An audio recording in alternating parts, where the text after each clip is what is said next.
నా తోటి కౌన్సిలర్స్ కి, మీడియా మిత్రులకి, మున్సిపల్ స్టాఫ్ కి అందరికీ నమస్కారం అండి. 22వ వార్డు గాంధీపేటలో శానిటరీ వర్కర్స్ అసలు ఎంతమంది ఉన్నారు? అసలు మరి ప్రతిపాటి పుల్లారావు గారు నిత్యం చిలకలూరిపేట అభివృద్ధి కోసం మున్సిపాలిటీ గ్రేడ్ కూడా పెంచి షాపింగ్ కాంప్లెక్స్లు కట్టి అభివృద్ధి చేస్తున్నారు. మరి మీరు ఈ విధంగా ఎందుకు చేస్తున్నారో నాకేం అర్థం కావట్లేదు. అసలు శానిటరీ వర్కర్లు ఎంతమంది ఉన్నారు? అసలు వార్డుకి, మా వార్డులో శానిటరీ వర్కర్లు, మిగతా వార్డుల్లో నాకు అనవసరం, మా వార్డులో శానిటరీ వర్కర్స్ అసలు ఎంతమంది ఉన్నారు?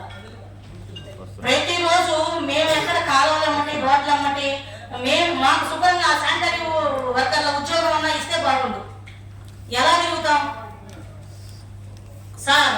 ఒక్క 3 బజార్లకు కలిపి ఒక మనిషి తిరుగుతుంది సార్. 3 బజార్లు, 22వ వార్డు గాంధీపేట మెయిన్ రోడ్లు అన్ని ఒక్క బజార్కి 3 బజార్లకు ఒక మనిషి. వాళ్ళే ఓడవటం, వాళ్ళే చెట్లు పోసుకోవటము, వాళ్ళే అన్ని. మరి కాలువలు తీపిట్లేదు. ఇదివరకన్నా గ్యాంగ్ వర్క్ అని చెప్పి కాలువ తీసేవాళ్ళు. మరి కాలువలు నెల ప్రతిపాటి పుల్లారావు గారు ఇక్కడ రివ్యూ మీటింగ్ పెట్టడము, సెక్రటరీలను పిలవటము, మీరు చెయ్యండి అని చెప్పటము, మీరు మళ్ళా యథావిధిగా చేస్తున్నారు మున్సిపాలిటీ.